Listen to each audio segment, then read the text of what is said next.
Bien, ya estamos transmitiendo, así es que damos gracias a Dios por cada uno de los que están aquí presentes, por los que están también viéndonos por internet. Vamos a orar para iniciar. Nuestro hermano Rudy nos puede llevar en oración. Padre, te damos gracias en el nombre bendito de Jesús, porque nos has permitido despertar y abrir los ojos para ver tus maravillas en este día, porque nos has permitido llegar hasta aquí, Señor, para adquirir más conocimiento de tu palabra. Y te rogamos, Señor, que bendigas a los que han de llegar ahorita y a los que nos ven por la transmisión. Bendícelos, Señor. Te lo rogamos en esta tarde en el nombre precioso de Jesús. Amén. Amén. Amén. Bien, pues vamos hoy a continuar con la lección 42. Ya estamos en los últimos capítulos de la carta a los Hebreos, pero vamos hoy a ver una parte interesante, ya que el capítulo 11 que empezamos la semana pasada hace una especie de pausa. Y vamos a leer Hebreos 11 del 13 al 16, pero primero le leo lo que dice la presentación que tiene el estudio. Dice: interesante revelación de la lección anterior, algo que vimos hace 2 semanas, porque la semana anterior tuvimos una reunión de oración. Abraham puso su fe en Dios a pesar de su situación errante en la tierra que Dios le había prometido que le daría. Es decir, Dios le dijo: ve a la tierra que yo te voy a dar, y sin embargo él vivió como extranjero en medio de esa tierra que Dios le iba a dar. Y dice: y esto lo hizo porque aguardaba una ciudad con cimientos, de la cual Dios es el arquitecto y constructor. No nos lo dice el Antiguo Testamento, pero el escritor de Hebreos nos lo está revelando, porque obviamente Dios está hablando a través de él y nos está revelando lo que había en la mente y el corazón de Abraham. Dice: eso es lo que nos ha revelado la carta, para darle forma firme y visión a nuestra fe. Lo que requerimos es poner la mirada en la esperanza, pues la fe ciega es fanatismo. Cuando no sé qué creo, pero creo, o solamente me dicen que crea y yo tengo que creer. Es el resultado de una severa manipulación que no tiene ningún otro propósito más que producir obediencia a un líder manipulador. Entonces vamos a ver hoy lo que es la verdadera fe. Dice: por lo tanto, a través de este pasaje tendremos mayor claridad respecto de la fe, a fin de que lleguemos a compartir la misma fe que tuvo Abraham y cada uno de los personajes mencionados en este capítulo. Para ello, debemos tener la mirada en lo que Dios ha revelado en su palabra acerca de sus planes para nosotros. Si vamos a tener fe, tenemos que saber qué es lo que Dios nos ha prometido. Así que veamos este tema con más detalle en este pasaje, el cual, debo decirlo, es uno de los más hermosos para el verdadero cristiano, a fin de unirnos a esta fe firme, que no es emocional ni supersticiosa, sino una fe que proviene de la obra de Dios a través de su palabra. Entonces vamos a ver 4 versículos. Es Hebreos 11 del 13 al 16 lo que vamos a ver hoy, y empezamos entonces un versículo con cada quien con Abisaí.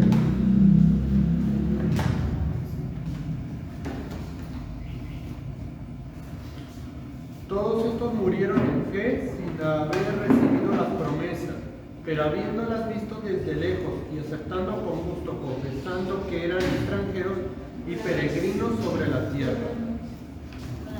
Porque los que esto dicen claramente dan a entender que buscan una patria. Pues si hubiesen estado pensando en aquella de donde salieron, ciertamente tenía tiempo de volver.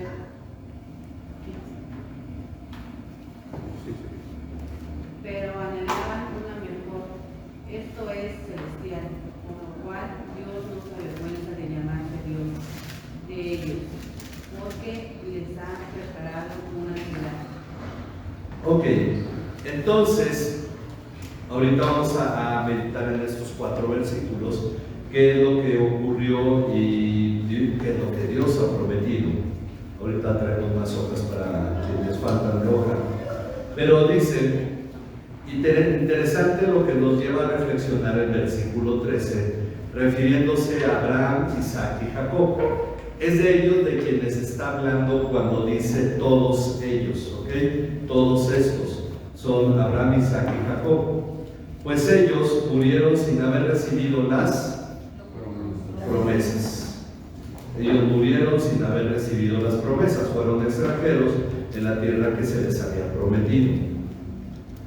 Ok, a ellos se les había prometido una tierra que no recibieron ellos mismos, sino sus descendientes siglos después, 400 y fracción de años después en el caso de Abraham. Entonces ellos no vieron cumplidas las promesas, pero vivieron por fe. Entonces la pregunta es, ¿acaso Dios defraudó la fe de ellos? ¿Será que lo mismo ha de ocurrir con nosotros?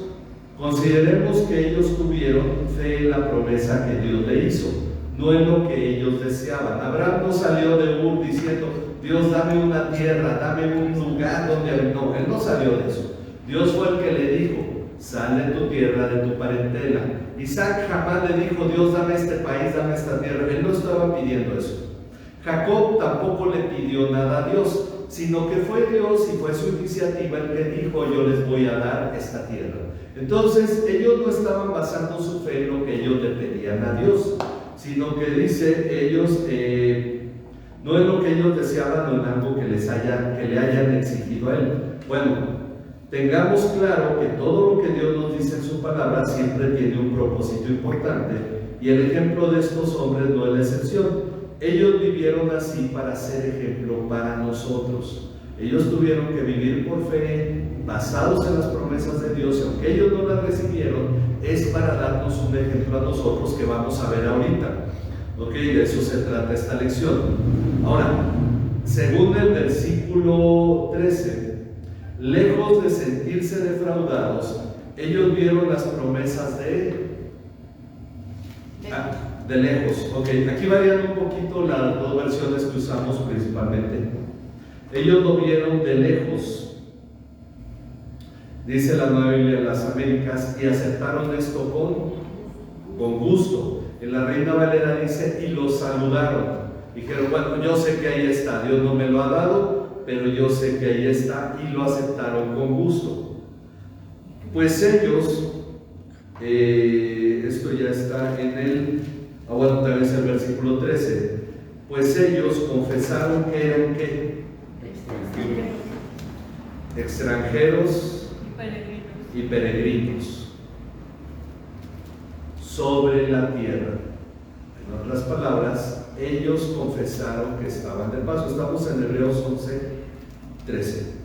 ¿Okay? Ellos confesaron que eran extranjeros y peregrinos sobre la tierra.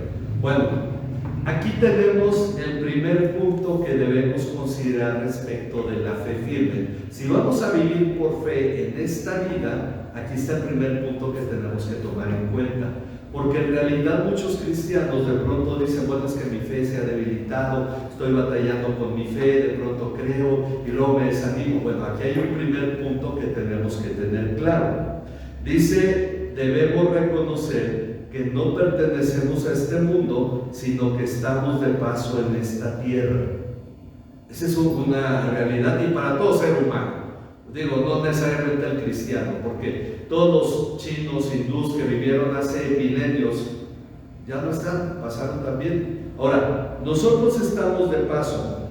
Dice, ¿dónde voy? Ok, estamos de paso en esta tierra. En otras palabras, debemos anhelar más la vida eterna que la vida en esta tierra. La realidad es que la vida en nuestra cultura occidental, bueno, y en casi todo el mundo actualmente es tan cómoda que muchos cristianos se han olvidado de que hay una vida eterna y quieren preservar la comodidad en esta vida. La cuestión es que todo ha llegado a ser tan tolerante porque no vivimos en sociedades donde la gente tiene que estar armada para que no vaya a llegar otro pueblo y nos invada y nos someta y seamos esclavos o tengamos que estar conquistados. No vivimos en esa historia que se vivió hace 300, 400 o 1000 años. Vivimos en una sociedad tan apacible, tan tranquila que, como dice ese dicho, Ni el cielo nos emociona, ni el infierno nos aterra. Vivimos tan tranquilos que deseamos vivir, es más, si se puede llegar a los 100 años, viviendo en comodidad, cambiando de carro, teniendo una pantalla cada vez mejor, comprando paquetes para internet y todo esto que no es pecado, no es malo, pero que es lo que generalmente imponemos nuestra emoción. ¿Quién piensa en una eternidad con Dios?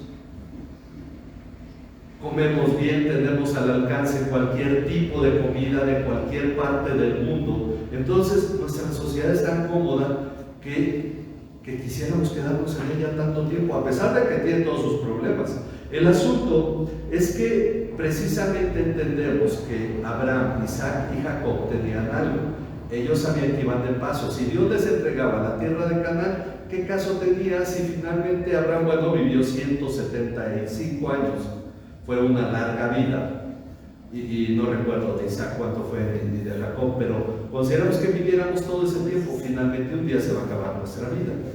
Entonces tenemos nosotros que tener claro lo que Dios está haciendo en este tiempo. No sé si nos traemos otra mesa, o sea, se pegan un poquito más para que quepan y le damos gracias a Dios por cada uno de los que está hoy aquí. Esperamos que vayan llegando otros hermanos más. Ok, el punto es este: entender que estamos de paso aquí. Esta tierra donde ahora vivimos la poseyeron, bueno, finalmente los asentados españoles. Antes de ellos estuvieron los matlacincas. Antes de los matlacincas no sabemos, pero seguramente hubo otro pueblo. Y pueblos de los que ya no tenemos historia. Ahora, el asunto es que, pongamos de que en 100 años no sabemos ni siquiera qué tipo de población va a haber en este lugar. ¿Quién va a poseer estos terrenos? Pero tenemos que considerar que este es nuestro tiempo, pero un día va a terminar. ¿Ok? Entonces, bueno, en esto procuramos ir comprendiendo que somos extranjeros, peregrinos sobre la tierra. Dice, ahora bien, voy en el punto 4. Ahora bien, antes del punto 4, el párrafo de arriba. Así que el mayor obstáculo para que nuestra fe llegue a la estatura que debe llegar es que nos gusta más esta vida de lo que anhelamos la vida eterna. Y esta situación debe ser motivo de meditación de nuestra parte, porque miren, lo queramos o no, un día vamos a morir. Pero sinceramente, ¿quién en nuestros tiempos vive listo para morir? Todos pensamos y vivimos como si fuéramos a permanecer aquí todavía otros 100 años. El asunto es que esta vida tiene un final y tenemos que tener claro eso. No tenemos todo el tiempo del mundo por delante. Pero el punto es entender, ok, si hay una eternidad, pues yo quiero estar allá y tengo que entender cuál es el propósito de esta vida, que ahorita vamos a mencionar. Dice, ahora bien, el pasaje nos sigue instruyendo al decirnos que quienes dicen tales cosas, como el caso de Abraham, Isaac y Jacob, claramente dan a entender que buscan una patria. En la Reina Valera dice una patria, en la otra Biblia dice una patria propia. Bueno, ahorita vamos a ver qué es lo que necesitamos tener nosotros claro en este sentido. Una patria propia.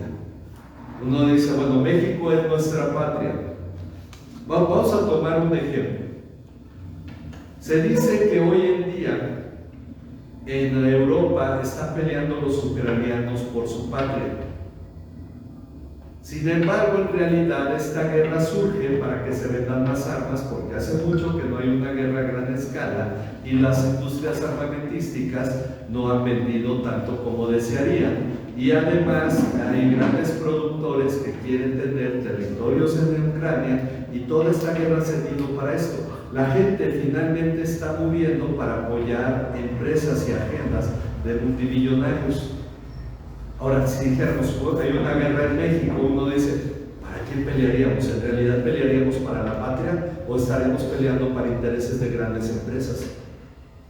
Bueno, la realidad es que la mayoría salvo en las guerras de independencia quizás, el asunto es que la gente peleó para intereses de otras personas que no tuvieron que pelear, sino que la gente peleaba por ellos, como las guerras de Vietnam, todas esas guerras que hubo en el pasado. Muchos intereses que chocan y se usa la gente. Bien, peleamos por la patria. Esta es la patria que queremos, amamos a México, pero en realidad, ¿hacia dónde va México? ¿Quién es dueño de México?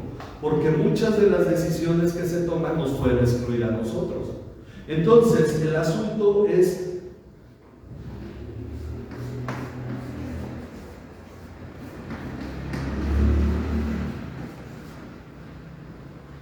ok, nos identificamos con nuestro país, pero no al 100%. Porque obviamente hay cosas en nuestro país que nos excluyen y hay cosas que nos involucran. Tenemos una identidad con los mexicanos, pero de pronto se levanta, digamos, ok, una identidad aquí en San Mateo, y de pronto se levanta un grupo de zapateros que ponen los naranjas y otros los azules, y ya no hay la misma identidad, ¿sí o no? Y empezamos a tomar partido por una cosa, por otra. Estoy poniendo un ejemplo aquí muy sencillo, ¿no? El asunto es que nos identificamos en gran parte, pero no totalmente. Porque es cierto que hay burdeles en Toyocan y uno dice, es parte de mi comunidad. ¿O alguien puede decir eso? El asunto es que vamos hacia una identidad total. Y esta es la situación, estamos de paso aquí. Alguien construyó antes de que llegáramos y alguien va a construir después de que nos vayamos. Ok, dice, uno de los pilares más importantes para la forma en que vivimos es el sentido de pertenencia. Hablamos, ¿cómo habla la gente de aquí? Es distinto a la del norte, ¿sí o no? Es el mismo país. Es distinto a la del sureste, ¿sí o no? Pero es el mismo país. Es distinto a la de otras regiones, es más a la costa de Guerrero, a la costa de Veracruz, etc. Hay diferencias. Bueno, hablamos y tenemos una identidad en las palabras que usamos. Si no, pregúntenle a la hermana que viene de Saltillo y que todavía dice Tina en lugar de Cubeta, ¿no? Es un asunto de identidad y a veces no cambiamos ciertas cosas. Es como un argentino viviendo en México, o el Tuca Ferretti que lleva toda la vida aquí, sigue hablando como brasileño. ¿Por qué? Porque no desea perder cierta identidad, igual que Sage. Entonces, son gente que, aunque haya crecido aquí, sigue manteniendo el deseo de cierta identidad. Bueno, hablamos como nos identificamos. Dice, comemos también como nos identificamos. Pensamos con lo que nos identificamos. Compartimos aquellas cosas con las que nos sentimos identificados, ¿sí o no? Ya sea mi familia, que no es igual a la del vecino, porque ellos comen de una forma y yo como de otra forma. Porque ellos piensan de una forma y yo pienso de otra forma. Somos una familia diferente a la familia de al lado. Entonces nos damos cuenta que hay una cuestión de identidades en una misma comunidad que son distintas. Dice, dice, sin embargo, por encima de estas cosas, lo que debería darnos el mayor sentido de pertenencia es nuestra comunión con Dios. Si yo tengo relación con Dios, debería de tener identidad con los demás que tienen relación con Dios. Dice la vida eterna, nuestra pertenencia a Cristo. Eso debería identificarnos con las personas que van en el mismo camino que nosotros, nuestros hermanos en Cristo. Es el asunto de entender que esta vida va a terminar, pero la vida eterna jamás terminará. ¿Dónde debería yo de estar más identificado? Ese es el punto real donde poner la mirada. Dice, ahora, ¿qué patria es esa? Era esa que ellos buscaban. Volviendo al pasaje, al versículo 15. Dice, el pasaje continúa diciéndonos que si en verdad hubieran estado pensando en aquella patria de donde salieron, la patria de donde ellos salieron, es decir, la tierra de los caldeos. Recuerden que Abraham, su familia, era de Ur de los Caldeos. Era otra cultura diferente a la cananea. El hebreo se considera que surge del arameo mezclándose con el cananeo. Hablaban diferente.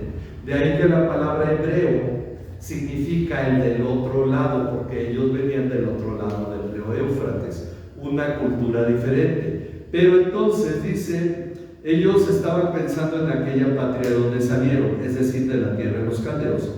Habrían tenido tiempo de volver. Si ellos dijeran, bueno, es que nosotros no queremos aquí en Canaán, queremos allá en Babilonia, queremos allá en Nínive, pues tenían tiempo de irse para allá. No era esa la patria que anhelaban.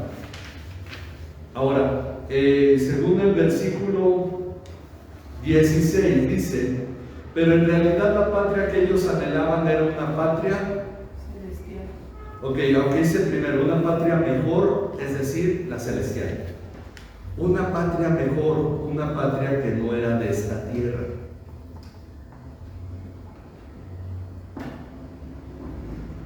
Hoy en día todavía se siguen peleando por esa tierra, ¿verdad? Por esa tierra que Dios le prometió a Abraham. Pero Abraham hizo un pacto con los palestinos, con los filisteos, que si uno analiza un poco son los descendientes de los filisteos, los palestinos, de que jamás los dañaría y Dios no los ha quitado de ellos. Los palestinos estaban en Gaza, en Sidón, en todas esas ciudades que ahora son, los filisteos, que ahora son Palestina. Bueno, la realidad es que eso no es algo que ocurre seguido en nuestra comunión como hermanos en Cristo. Uno no platica generalmente, oye, bueno, la situación económica está difícil aquí, pero ¿por qué nos preocupamos? Si nosotros vamos del paso y en la eternidad vamos a estar económicamente bien, ¿no? Yo nunca he oído a un cristiano hablar así, no, ya está todo bien caro y ahora no sé cómo le voy a hacer para pagar esto, aquello. Bueno, no es algo que ocurre seguido en nuestra comunión como hermanos en Cristo. No es común compartir nuestro anhelo por la vida eterna. Es más, ni en las reuniones que hacen uno con varón, con pastores, se habla de este anhelo por la vida eterna y nuestra identidad como extranjeros en esta tierra. Sí, nosotros votamos porque somos ciudadanos de esta nación, de este estado. El domingo pasado, y espero que hayan ido, lo que fue antepasado, ¿verdad? Semana y media, ok. El asunto es que sabemos que finalmente estos gobiernos son temporales, porque así como terminaron 70 años del PRI aquí en el Estado de México, pues va a terminar el partido que domine en algún momento dado. Finalmente, eso es pasajero, todo esto pasa. Pero entonces dice, nuestros temas de plática están centrados en la política, la economía, la sociedad. ¿Qué nos gustaría ver a Dios prosperando en estos campos a nuestro alrededor para que nuestra vida en esta tierra sea más cómoda y próspera? ¿Sí o no? Pues estoy equivocado. Pues para que tengamos mejores alimentos, para que nos pavimenten bien las calles, para que no falte la luz, ver cómo le hacemos para un internet más económico y más potente. Platicamos de ese tipo de cosas, nos esforzamos más por eso. Miren, lo más triste es que hay muchos cristianos que se esfuerzan tanto en eso que se olvidan de Dios. En realidad, estaba platicando la otra vez que decía, bueno, es que hasta que la iglesia empiece a entrar en una madurez, y entonces me decía, bueno, ¿y cómo vas a ver cuando la iglesia entra en una madurez? Bueno, cuando tenemos reunión de oración y el hermano que tiene negocio, una tienda, lo que sea, dice, cierro y me voy a la reunión de oración, yo entenderé que hay un entendimiento de lo que es más importante. Cuando el que diga, bueno, es que los niños en la escuela los saco temprano y me los traigo porque es una vez al mes y nos vamos a la reunión de oración, entonces entenderemos que está habiendo una comprensión. ¿Por qué? Porque estamos pensando en lo eterno, ya no en lo temporal. Y sin embargo no nos enfocamos en lo eterno porque estamos preocupados por lo temporal, ¿sí o no? Bueno, no voy a obligar a nadie a eso, yo tengo que seguir llevando a la iglesia esa madurez, esa manera de pensar y de ver las cosas, porque ustedes que están aquí son la muestra de que sí se puede. Ahora, uno dice, bueno, Dios, me ha ido mal en el trabajo, ayúdame. Pues no estuvo en la reunión de oración, son aspectos que hay que considerar. ¿Ok? El asunto de empezar a comprender lo que Dios está haciendo. Dice, ahora bien, es cierto que muchos tratan de evitar este tema para no caer en el pensamiento escapista. Ese es el otro extremo. Está el que ama mucho esta vida y está el escapista, que se dio sobre todo en los 60, 70 por ahí, cuando surgió toda esta ideología del anticristo y tomó fuerza todo ¿cómo se llama? El dispensacionalismo. Bueno, toda esta idea de la bestia y... Porque él dice, el cual se ha llegado a presentar en algunos grupos extremistas. Por decirlo de algún modo, esta forma de pensamiento es del extremo opuesto al de esta tierra del que estamos hablando. Ok, ¿qué es el pensamiento escapista? Dice, este desprecia la vida en la tierra, la cual no es importante en absoluto, según su pensamiento, sino solo un estorbo que nos hace anhelar más en irnos ya de aquí a nuestra patria. Bueno, ¿yo para qué abro un negocio si ya me voy, cuando me muera me voy al cielo? Bueno, ¿ya para qué construyo una casa si cuando me muera me voy al cielo? Y es gente que pensaba de esa manera, y aunque esto ha menguado mucho este pensamiento escapista, la gente estaba viviendo solamente a recibir a Cristo, solo espero ir a la eternidad, y ya no hacía gran cosa, ya no estudiaba, ya fueron parte de una cultura que se volvió con mucho desprecio hacia esta vida. Bueno, dice, ¿cómo debemos entonces pensar respecto de ambas vidas, la terrenal y la eterna? ¿Qué es más importante? Hay una cosa importante. ¿Qué es más importante, la comida en el plato o la cuchara con la que me la como? Creo que ambas tienen su nivel de importancia, ¿sí o no? Digo, porque si es un caldo bueno, aunque puedo echarle la encima, ¿no? Bueno, pero finalmente necesito el mismo plato donde se sirve el caldo, que es más importante. El asunto es considerar que una cosa es instrumento para la otra y que ambas tienen su nivel de importancia. Entonces, dice, ¿cómo debemos pensar respecto de ambas vidas, terrenal y eterna? Lo que debemos entender es el punto medio, ¿ok? Donde anhelamos la eternidad, pero disfrutamos la obra de Dios en esta tierra. Disfrutar de esta vida sí es importante, pero teniendo claro la medida de ello, porque vamos a ir a la eternidad. Disfrutando la obra de Dios en esta tierra, pues en esta vida Dios nos prepara para la eternidad. El propósito de esta vida es ser transformados, ser preparados para la eternidad. Dios nos está tratando en nuestro carácter, nuestra manera de pensar, nuestra manera de vivir, para que cuando lleguemos a la eternidad hayamos comprendido la obra de Dios. Ahora, nos permite disfrutar, pero ¿por qué razón no disfrutamos generalmente esta vida? Porque estamos afanados en esta vida misma, sí. Dice uno, bueno, vamos al centro de Toluca, ay, ¿qué tal que si nos roban allá? No, pero mira, por esa calle no te vayas porque a lo mejor puede pasar un accidente. Uno no va a disfrutar de esta vida, ¿sí o no? Pero si sabemos que Dios nos concede esta vida para formarnos, para madurar, para crecer, pues es obvio que eso también lo vamos a disfrutar. Digo, ¿cuántos fueron a la primaria y no disfrutaban el recreo? Pero a ver, levántate tempranito para ir a la escuela, era una carga, ¿sí o no? Pero se disfrutaba estar en la escuela, ¿sí o no? Bueno, el asunto es entender que la escuela no era para sufrirse, porque vimos su provecho cuando empezamos a leer, cuando empezamos a sumar, a restar, a escribir, todo lo que fuimos aprendiendo. Tenía un propósito, era desgastante, sí, había imposición, sí, pero lo disfrutamos y nos dio herramientas para disfrutar la vida, ¿sí o no? Porque si no leyéramos ni supiéramos sumar ni restar, pues no sé a qué nivel de cultura estaríamos como sociedad. Pero tuvimos que pasar eso, y eso fue importante. Pero el propósito de la escuela era solo estar en la escuela. No, tenía una finalidad de que llegáramos, creciéramos y maduráramos. Hemos señalado esto. ¿Por qué los niños van al kinder? Pues para que no adelanten la casa. No, porque un día van a ser adultos, van a tener un hogar, van a tener un empleo y tienen que ser preparados para ello, ¿sí o no? Ese es el propósito por el cual se manda un niño al kinder, a la primaria, a la secundaria. Dicen, para que seas alguien en la vida, ya eres alguien, pero tienes que ser alguien que en realidad alcance lo que debe alcanzar. Bueno, es lo mismo esta vida. Estamos siendo preparados por Dios para la eternidad. Y esa fue la manera de pensar de Abraham, de Isaac y de Jacob, de acuerdo a lo que nos dice el pasaje. Ok, entonces dice el final de ese párrafo, esta vida es instrumento para la eternidad, no un fin en sí misma. Pero ya profundizaremos en este tema más adelante. Más adelante el mismo libro, la carta a los Hebreos, nos lo va a recordar. Dice, recordemos que en la lección anterior leímos en Filipenses 3:20, quien guste leerlo, quien no haya leído, puede leer. Mas nuestra ciudadanía está en los cielos, de donde también esperamos al Salvador, al Señor Jesucristo.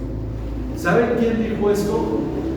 Un hombre que le sirvió la ciudadanía romana y la ciudadanía judía, que era el apóstol Pablo.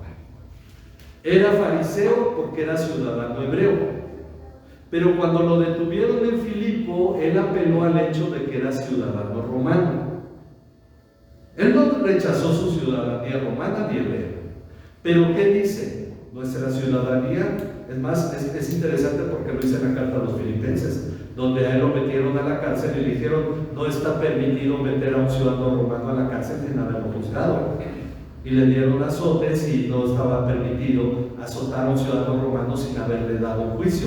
Entonces le tuvieron miedo los filipenses porque ellos no eran romanos, sino las autoridades, pero los que no habían hecho esto no. El tema es que él no menospreció esa ciudadanía, la utilizó. Sin embargo, él nos aclara, nuestra ciudadanía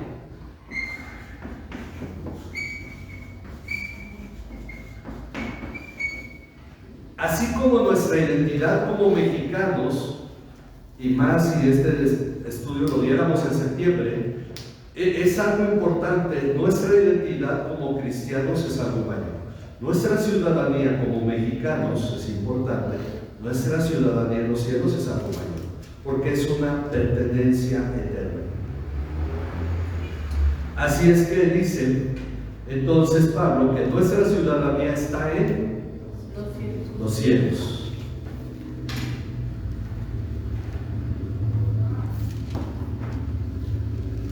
Ok, vamos a Colosenses 3 del 1 al 2. Siendo pues que habéis resucitado con Cristo, buscad las cosas de arriba, donde Cristo está sentado a la diestra de Dios. Ocupad la mente en las cosas de arriba, no en las de la tierra. Que habéis muerto y vuestra vida está escondida con Cristo en Dios. Ok, entonces aquí nos dice, nos amonesta diciendo que si en verdad hemos resucitado con Cristo. ¿Qué es resucitar con Cristo? Cuando creímos en Cristo, nacimos de nuevo a una nueva vida. Creer en Cristo como Señor y Salvador, como aquel que murió por nosotros en la cruz, fue finalmente, como dice Juan 1:12, que a los que le recibieron, a los que creen en su nombre, les dio el derecho de ser hechos hijos de Dios. Entonces nacimos de nuevo, dice, los cuales no nacen de carne y sangre, ni de voluntad de varón, sino de Dios. Nacimos de nuevo, como Jesús le dijo se me olvidó el nombre, bueno, a este maestro de Israel, Nicodemo. Es necesario nacer de nuevo. Bueno, en los términos ya un poco más teológicos que la misma Biblia usa, nacer de nuevo es resucitar con Cristo. Estaba yo muerto en pecado, pero ahora que Cristo murió en la cruz y resucitó, yo cuando creí en Él resucité a una nueva vida o nací de nuevo. Entonces dice que si hemos nacido de nuevo o resucitado con Cristo, debemos poner la mira en las cosas de arriba, y no se refiere a las lámparas, ok, porque nos lo aclara, ¿verdad? Poner la mira en donde está Cristo sentado a la diestra de Dios. Y José. Pastor, pero bueno, refiriéndose a esto de que uno debe de poner la mirada en las cosas de arriba, o buscar más bien, como dice la ciudadanía aquí del cielo, en el aspecto de que si uno como cristiano busca, por así decirlo, sería buscarlo, pero en la iglesia o íntimamente, en el aspecto de que si, como usted dice, ¿no? Si no vengo a la reunión de oración o a estos estudios, no estaría buscando como que ese punto, ¿no? Pero que si la persona que lo busca o que está así de esa manera lo busca, pero en su casa, un ejemplo, entonces como que el peso de la iglesia tiene el respaldo de buscar lo que es la ciudadanía o el cielo, las cosas de arriba, o que es en realidad buscar aquí en la tierra. Ok, ¿cómo funciona eso? Hay cosas que son un medio y hay cosas que son resultado.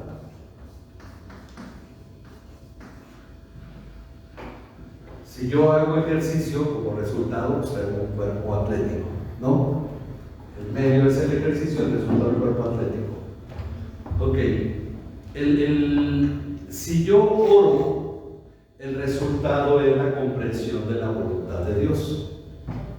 Bueno, la oración es un medio, la lectura de la Biblia es un medio, pero esos medios finalmente me llevan a entender vamos a ponerlo de esta manera.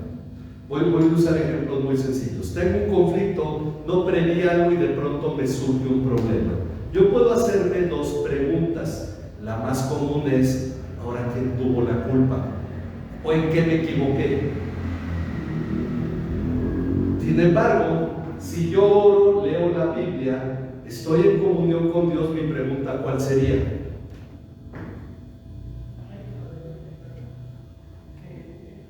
¿Cuál sería mi pregunta? ¿Qué es esta cosa? ¿Qué quiere hacer Dios con esto? O sea, ok, me pasó esto, pero entonces, ¿qué quiere Dios de mí? Ya no es lo mismo. Ok, si yo empiezo a preguntarme eso, ¿hacia dónde estoy mirando? Hacia arriba. Pongámosle, están las cosas de abajo y están las cosas de arriba.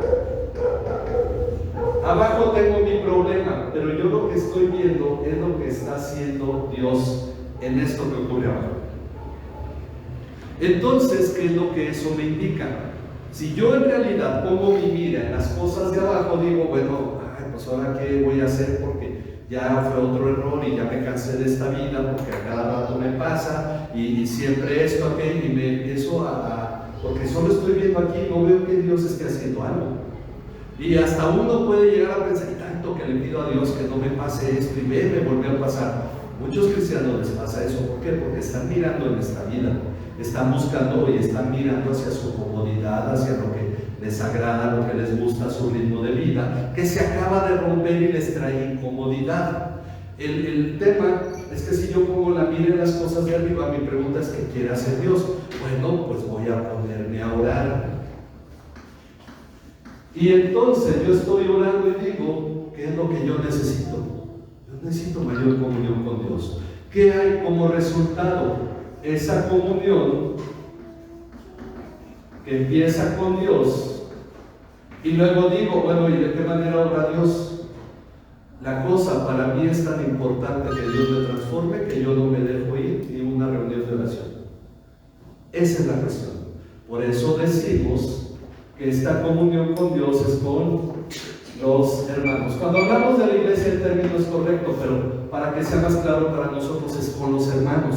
No es que yo venga a la iglesia, yo vengo con la gente que Dios está usando para transformar mi vida.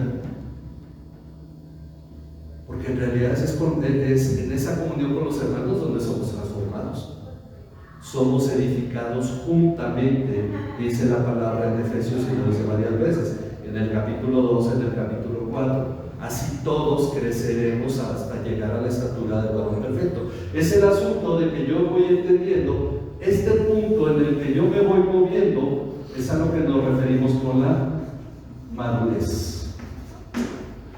Dios está haciendo su obra y yo estoy poniendo la mirada en lo que Dios hace. Aquí tuve un problema y hay una cosa importante: el problema es lo de menos. Lo importante es la obra que Dios quiere hacer a través de ese problema. Si uno no tiene esto muy claro, échese el libro de Job y se va a dar cuenta que el problema de Job, lo de menos era lo que perdió y la enfermedad que tenía. Lo importante era lo que Dios quería hacer en Job. Tengo una deuda de 5 millones de pesos. Tu problema no es el dinero, tu problema es la comunión con Dios finalmente. Y uno puede decir, bueno, ¿qué quiere hacer Dios en esto? Porque el problema, en cuanto se cumpla la voluntad de Dios, lo que es el propósito por el cual me manda ese problema puede pasar. Pero entonces tenemos que ir comprendiendo, por eso nos dice que hay que poner la mira ¿dónde? Ok, yo digo, si meten a la cárcel a Donald Trump, lo más seguro es que Biden vuelva a quedar de presidente. ¿Por qué razón? Porque Dios quiere seguir atormentando a los cristianos en Estados Unidos con toda la ideología de género y que la economía mundial siga todavía picada por las cosas que está probando y desarrollando, y que se pongan todavía más difíciles la situación. ¿Para qué? Para que sigamos orando a Dios. Porque si nos va bien, hasta se nos olvida orar. Si las cosas empiezan a volverse más caras, entonces... Ahora, eso hablando de Estados Unidos, que afecta a todo el resto del planeta, pero aquí en México tampoco las cosas están tan lujosas que digamos. ¿Y qué tenemos que hacer? Orar a Dios. Tenemos que tener esta claridad de lo que Dios está haciendo, poniendo a los gobernantes que está poniendo. ¿Sí, adelante? Respecto a eso de lo que dice, yo me he preguntado en el aspecto de que a veces digo que si Dios, o uno a veces es masoquista con lo que espera de Dios. Por ejemplo, si le va bien, pues es como de, pues Dios no está haciendo algo en mí. O sea, a fuerzas quiere que le pase algo malo, o que esté oprimido, por así decirlo, pues no tengo ningún problema. Entonces Dios no está trabajando en mí. Y en el aspecto de que dice, Dios, para madurar, a fuerzas tiene que traer problemas. O sea, no puedes hacer tu madurez de la forma buena, por así decirlo, o a fuerzas es como de que pues, tienes que madurar, te tengo que traer problemas. Y el cristiano, pues para llegar a la madurez perfecta, o Cristo, si lo vemos así, nunca vamos a tener un rato o un lapso de comodidad. Exacto, el asunto es que cuando una persona enfrenta desde joven conflictos, aprende a crecer. Cuando una persona está guardado, cuidado en su ambiente por sus padres, ¿cuándo va madurando? Son aspectos en los que finalmente nos damos cuenta, la persona que va enfrentando conflictos. Ahora, Dios hace lo mismo con nosotros, al llevarnos al crecimiento. No nos está dejando ser dañados, pero sí tenemos que enfrentar situaciones en las cuales tenemos que aprender a buscar a Dios, a orar, a leer la palabra, a tener esa comunión con Él, entender que las cosas que están ocurriendo son parte del propósito que Él está llevando a cabo. Entonces, sí queda claro entonces el concepto de poner la mira en las cosas de arriba. Entonces, una vez más, ¿quién puso a Delfina de gobernadora? Dios. Pensé que yo conmigo. ¿Por qué? Bueno, el asunto es que tiene un plan para eso. ¿Y quién va a ser el próximo presidente de México? No sabemos. Pero si hay una cosa que tenemos claro, Dios lo va a poner y vamos a estar bien. Pero tenemos que aprender a clamar, porque a lo mejor las cosas mejoran o a lo mejor empeoran. No sabemos o se quedan igual. Pero el punto es entender que se trata de la obra de Dios. Sí, hermano. Bueno, es que, por ejemplo, yo en la vida, él tiene que ir aprendiendo muchas cosas. Cuando yo estuve bien económicamente, muchas veces en mi vida no buscaba a Dios. Porque pues, Dios me ha de estar, yo he de estar muy bien con Dios porque me está bendiciendo, que fueron muchas veces en mi vida. Pero cuando me iban mal las cosas, ¡ay, Señor, ayúdame! Ya buscaba a Dios. Finalmente pues, me di cuenta que Dios lo necesitamos en todo tiempo. De hecho, el Señor Jesucristo dijo, en el mundo tendréis aflicción. O sea, Él no nos prometió una vida de lujos y de comodidad, que es lo que más nos afecta, la comodidad. Ok, entonces vemos que si tenemos claro este punto, el propósito de esta vida es prepararnos para la eternidad, vamos a disfrutar esta vida, aunque batallemos, porque sabemos que es la obra de Dios. Es como el atleta que se prepara para ir a las Olimpiadas. A lo mejor a veces el ejercicio está pesado, cansado y se está negando de cosas, pero tiene una meta puesta: llegar a las Olimpiadas, y no solo eso, ganar en las Olimpiadas. Que dicen que es el problema de nuestra selección, ¿no? Siempre vamos por ese cuarto partido que jamás llega, pero bueno, quinto partido, ¿no? Porque están ustedes en la primera ronda y el cuarto de que perdemos.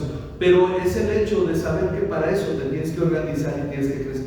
Para eso estamos en esta vida, para que Dios complete su obra en nosotros. Quiere decir que por encima de cualquier cosa y cualquier cosa que podamos agradecerle a Dios, Dios sigue siendo todavía más importante. No perder de vista eso, porque ¿qué mantuvo a Abraham, a Isaac y a Jacob en esa tierra, aunque ellos fueron extranjeros? El hecho de que tenían la mirada puesta en una ciudad eterna. Ok, bueno, continuamos. Yo espero que haya ayudado esta explicación, pero dice, ok, el punto 9.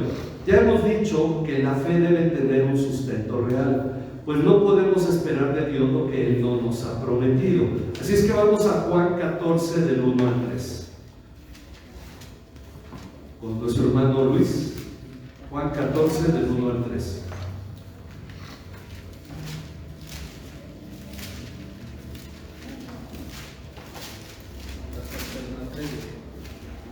No se turbe vuestro corazón, creed en Dios, creed también en mí. En la casa de mi Padre muchas moradas hay, así como no fuera. Si así no fuera, yo les hubiera dicho, voy pues a preparar lugar para vosotros. Y si me fuere y os preparé lugar, vendré otra vez y os tomaré a mí mismo, para que donde yo estoy, vosotros también estéis. Ok, entonces nos dice, Jesús anuncia que se ha de ir. Él se va a ir. Eso le está diciendo a sus discípulos. Luego les dice que se va a prepararnos un lugar.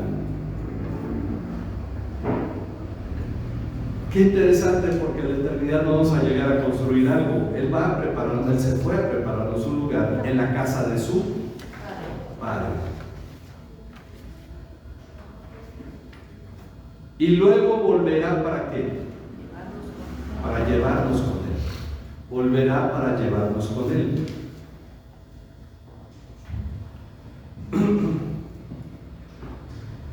De este modo, donde Él esté, nosotros también estaremos.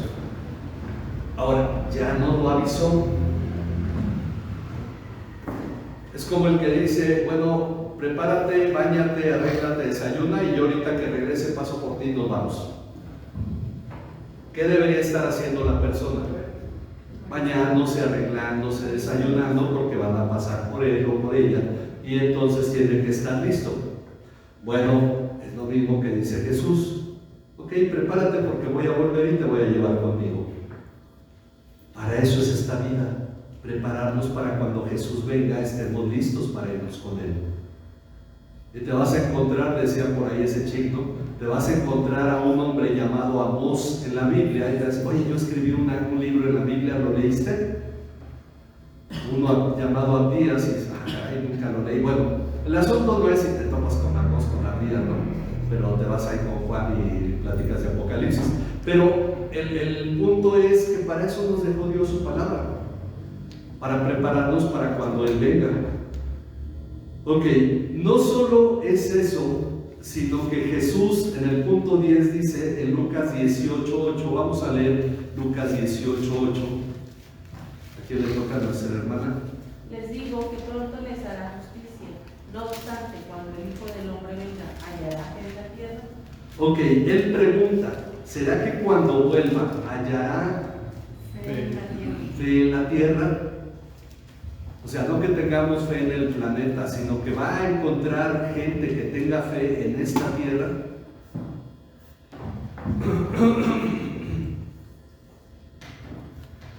Entonces, esa pregunta es importante para meditar. ¿Cuántos en realidad dicen que creen, pero viven? Miren, el ejemplo clásico, yo lo aprendí desde joven, aunque ya sigo joven, ¿no? Él estaba en la universidad y nos ponían este ejemplo. Esto es creer en alguien. Estamos aquí metidos y de pronto llega el vecino. Todos creemos en el vecino porque lo hemos visto, creemos que el vecino existe. Pero entra el vecino y nos dice que creen, hay una bomba en mi casa y va a estallar, vámonos todos. Y todo el mundo dice, sí, te creemos, y seguimos sentados. ¿Quiénes son los que creen en el vecino, no en su existencia? Los que en ese momento se paran y salen corriendo. Ahora, ¿cuánta gente dice que cree en Dios?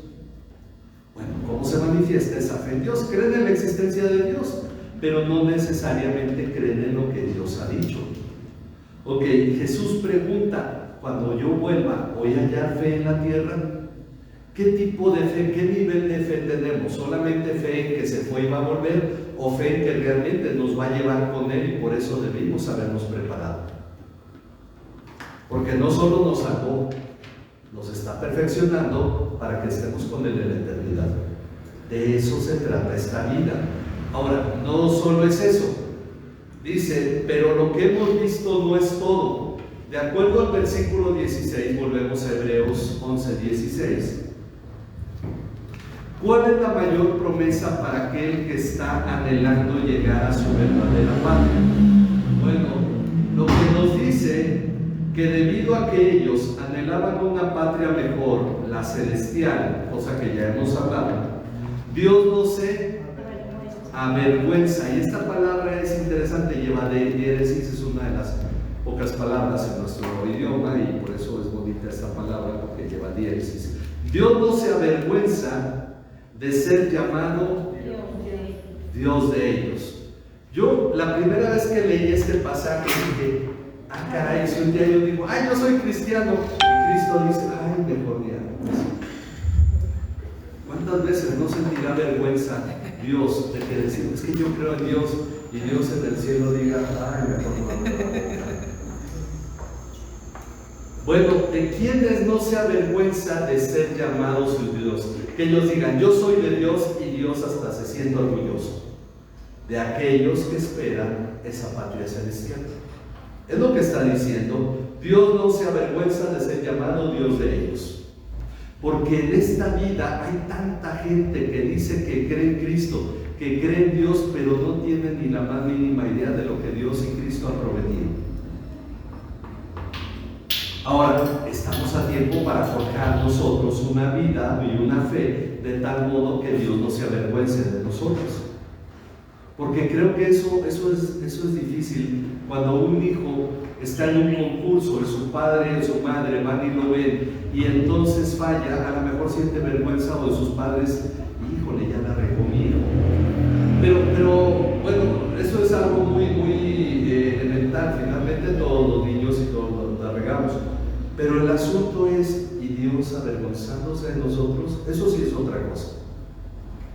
Dios no se avergüenza de ser llamado Dios de ellos.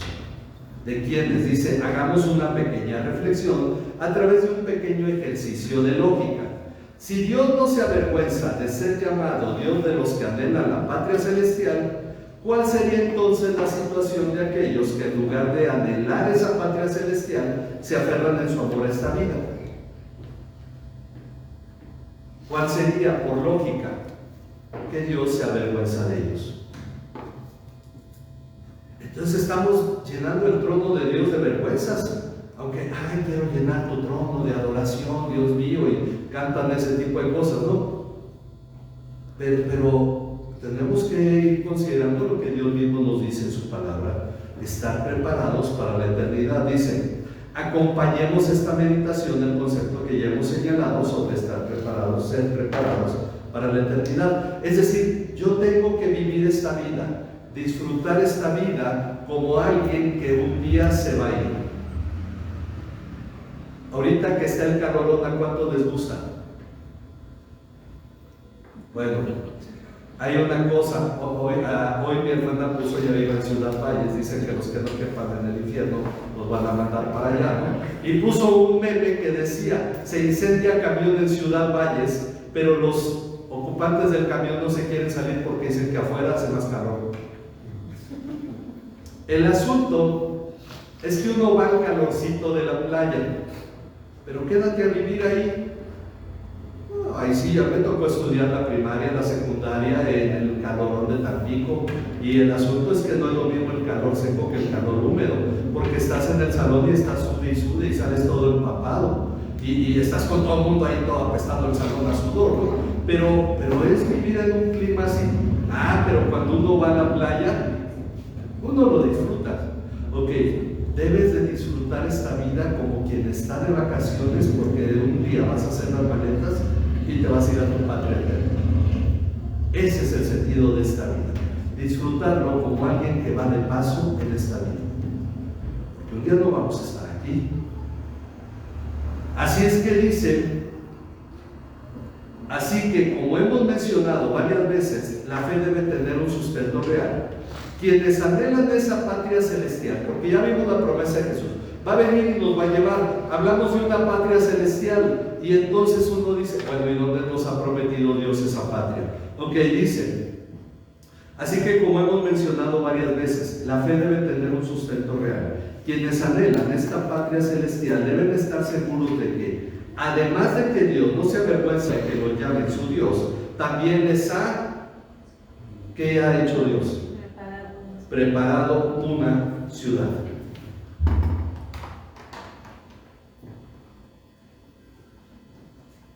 Dios nos ha preparado una ciudad. Cuando uno piensa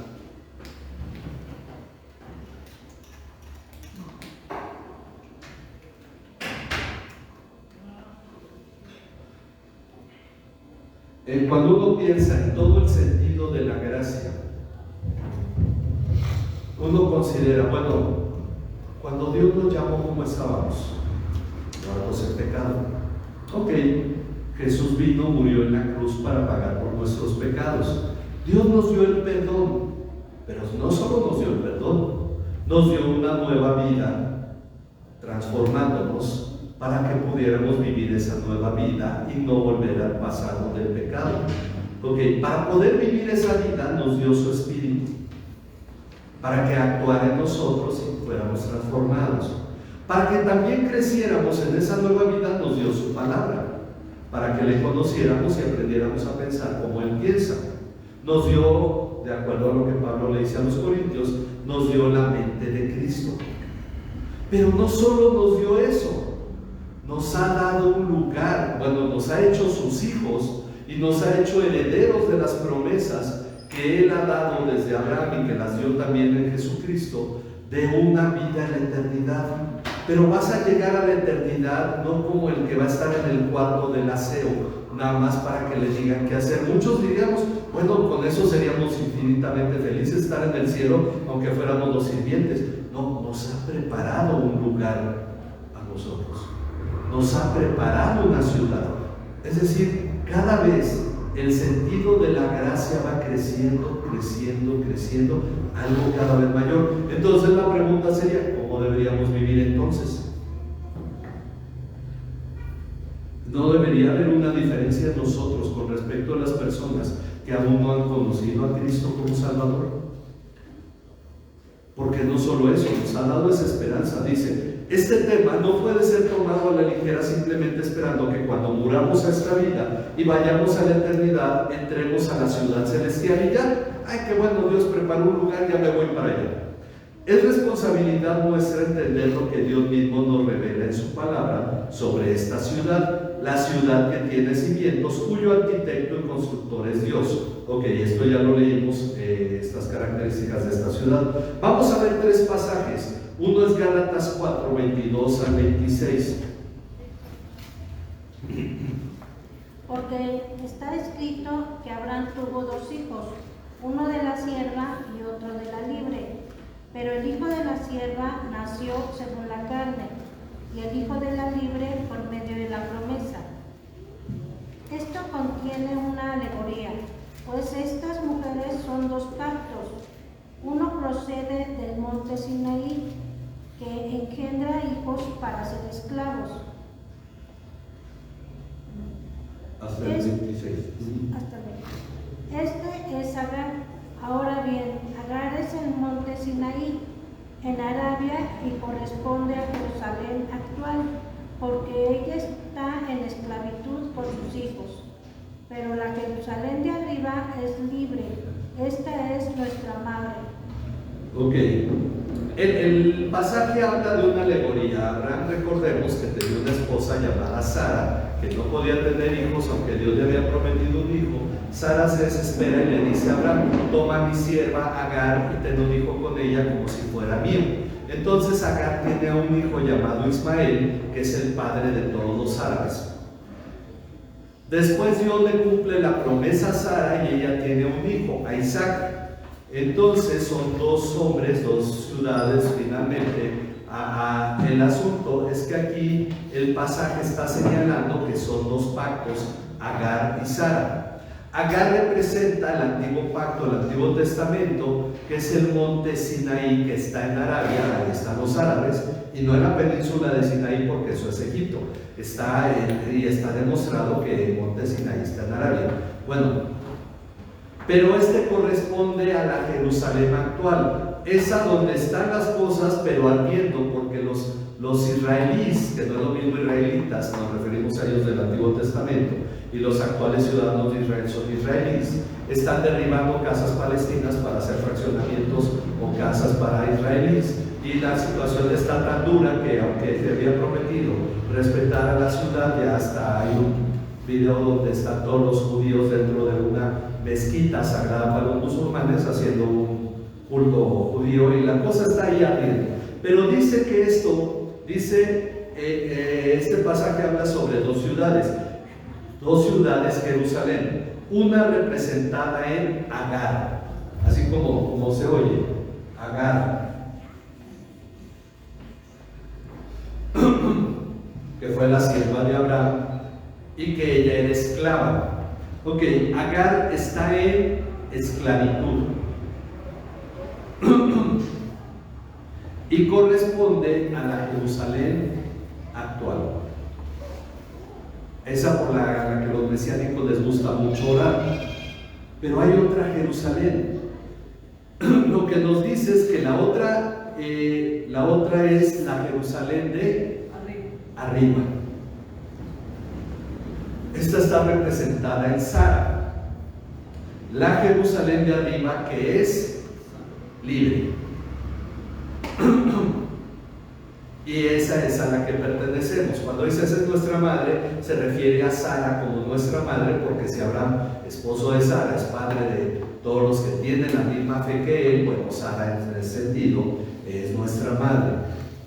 Bueno, es a la que pertenecemos, a esta Jerusalén. Ahora vamos a Apocalipsis 3:12, a la promesa que Jesús hace al que venza. Apocalipsis 3:12. Dice: al vencedor le haré una columna en el templo de mi Dios y nunca más saldrá de ahí. Escribiré sobre él el nombre de mi Dios y el nombre de la ciudad de mi Dios, la nueva Jerusalén que desciende del cielo de mi Dios, y mi nombre nuevo. Ok, 3 nombres menciona Jesús que va a escribir sobre el vencedor. El nombre de Dios, dice el nombre de mi Dios. Luego dice mi nombre nuevo, es decir, su nombre nuevo. Jesús escribirá su nombre nuevo. Y el segundo, que yo lo puse aquí en tercer lugar, es el nombre de la ciudad de Dios, que es la Nueva Jerusalén. El nombre de la ciudad de Dios, que es la Nueva Jerusalén, que desciende del cielo. Ok. Para entender qué o quién es esta ciudad, vamos a leer Apocalipsis 21:2 y luego del 9 al 10.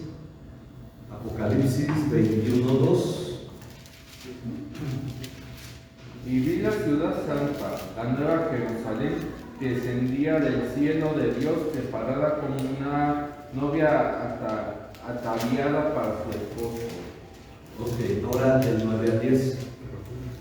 Versículos 9 al 10.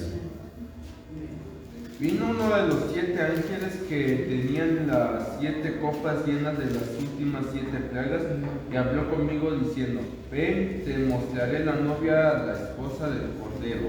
Entonces me llevó en el espíritu a un monte grande y alto, me mostró la ciudad santa, Jerusalén, que descendía del cielo de Dios.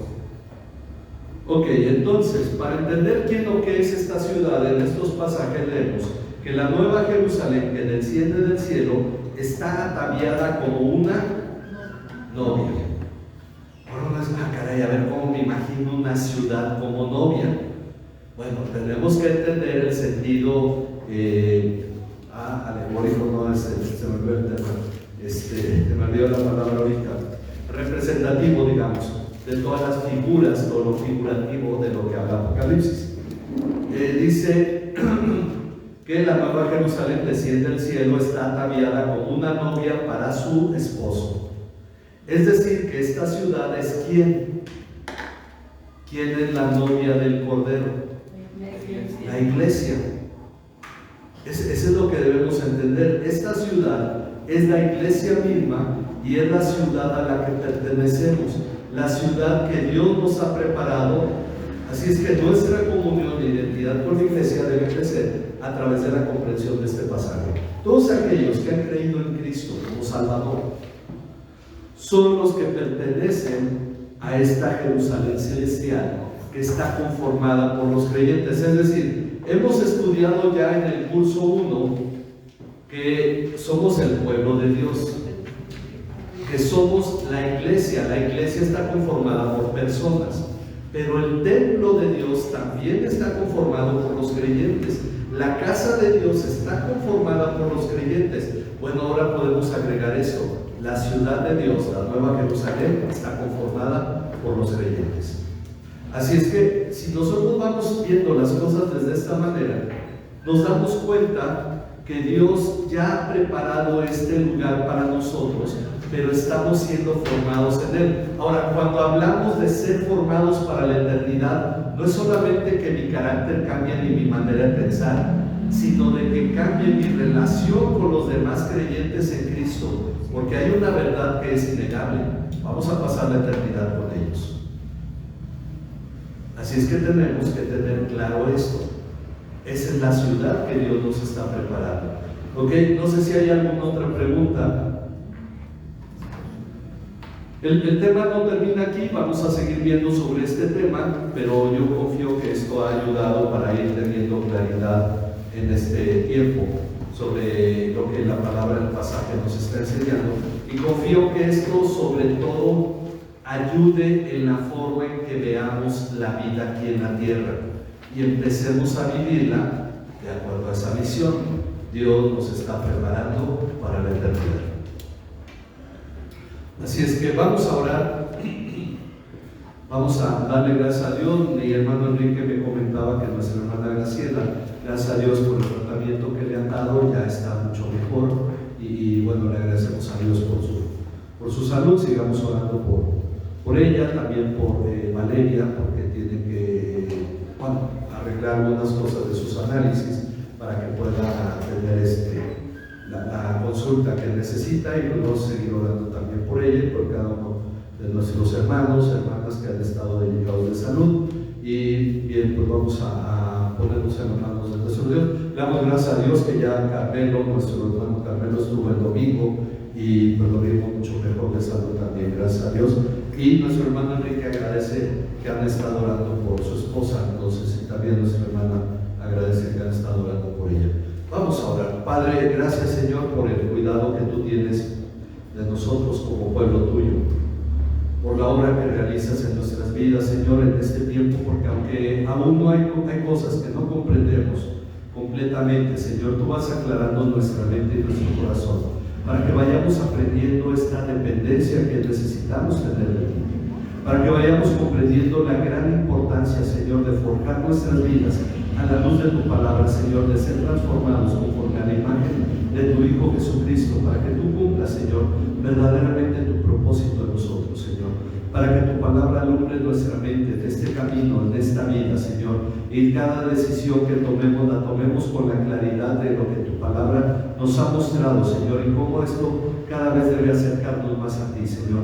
Permítenos entender, Padre, lo que tú estás creando en nuestras vidas, Señor, para que se cumpla tu propósito, Señor, para que podamos seguir creciendo y avanzando en esta obra que tú realizas en nosotros, Padre, y no menospreciemos la obra que llevas a cabo, sino que tengamos claro, Señor, que todo lo que estás haciendo, Padre, es para que en verdad el día que nosotros estemos delante de tu tribunal podamos escuchar de ti: bien hecho, buen siervo fiel, sobre poco has sido fiel, sobre mucho te pondré, entra en el gozo de tu Señor. Te damos gracias, Padre, bendecimos tu nombre por lo que tú realizas en nosotros. A ti sea toda la gloria y toda la honra en Cristo Jesús, nuestro Señor y Salvador. Amén. Amén. despedimos de